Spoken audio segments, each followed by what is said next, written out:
በሕማማት ክርስቲያኖች ምን ያደርጋሉ ሲባል ራሳቸውን ለሰጣቸው ጌታ ራሳቸውን ይሰጣሉ።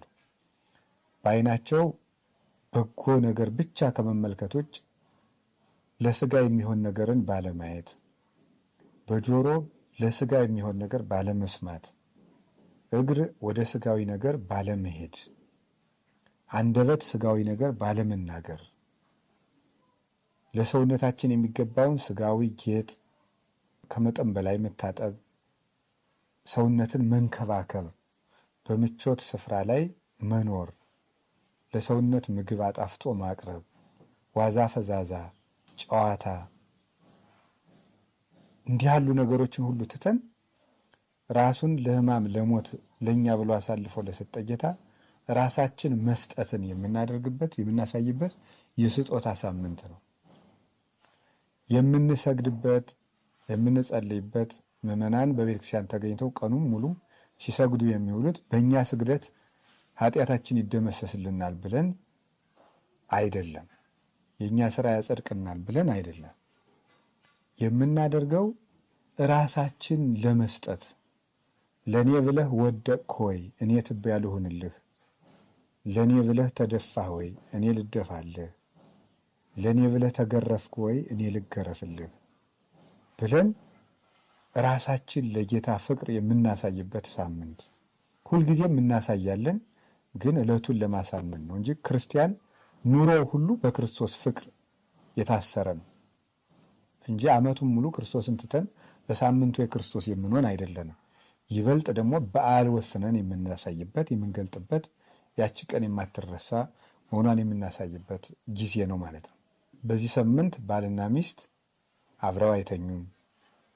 የጣፈጠ ምግብ አይበላም።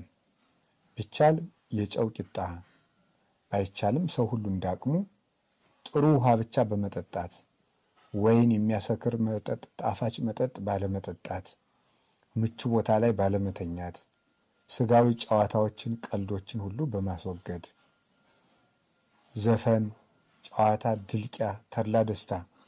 በሕማማት የተደሰተ ሰው በትንሣኤ ሊያለቅስ ይገባዋል ይላሉ 318ቱ ሊቃውንት በፍትሐ ነገሥት ሲናገሩ። ድግስ የለም በዚህ ሳምንት። ይህን ሁሉ አስበን ከጌታ ጋር የምንታመምበት ሳምንት ነው። ከክርስቶስ ጋር የታመመ ሰው ከክርስቶስ ጋር ይነሳልና። እነዚህ ሕማማትም ለእኛ ክብሮቻችን ናቸው። ቅዱስ ዮሐንስ አፈወርቅ እንደተናገረ ይትባረክ እግዚአብሔር ዘሰመየ ሕማማተ ወልዱ ክብረ ወስብሃተ።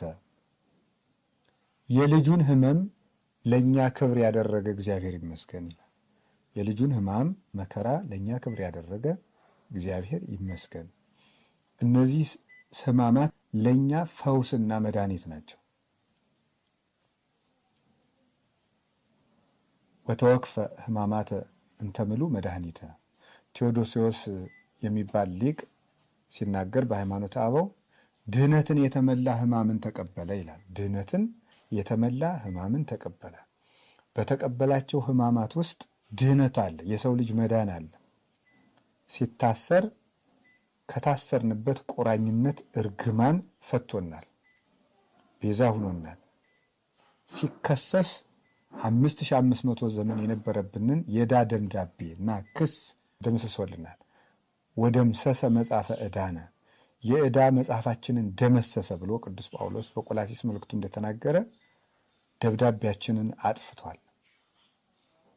የአይሁድን ግርማ ወይም የሚያስፈራ የሚደነፋ ፊት በመስማቱ በማየቱ ያጋንንትን ፊት ላየንበት ዓይናችን ቤዛ ሆኖልናል።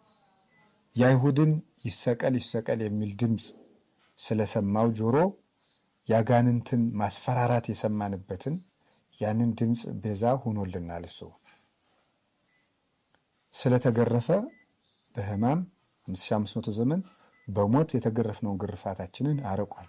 ስለ መራቆቱ ከጸጋ ተገፈን የነበርነውን ወደ ጸጋ መልሶ የተጠመቃችሁ ሁሉ ክርስቶስን ለብሳችሁታል እንዳለ ቅዱስ ጳውሎስ በጥምቀት እሱን ለመልበስ አብቅቶናል።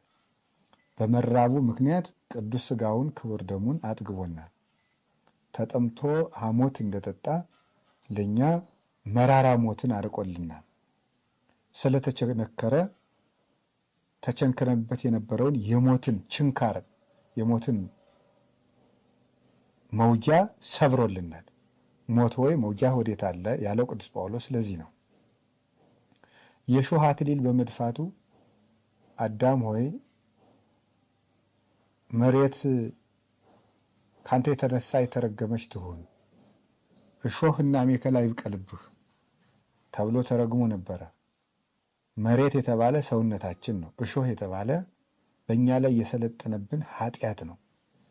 በራሱ ላይ የእሾህ አክሊል በመድፋቱ ጌታ መድኃኔ ዓለም ኢየሱስ ክርስቶስ በእኛ ላይ የነበረውን እሾህ ነቃቅሎ ያጠፋ ዘንድ የኃጢአትን ስልጣንም ድል ይነሳ ዘንድ የእሾህ አክሊል ደፍቶልናል።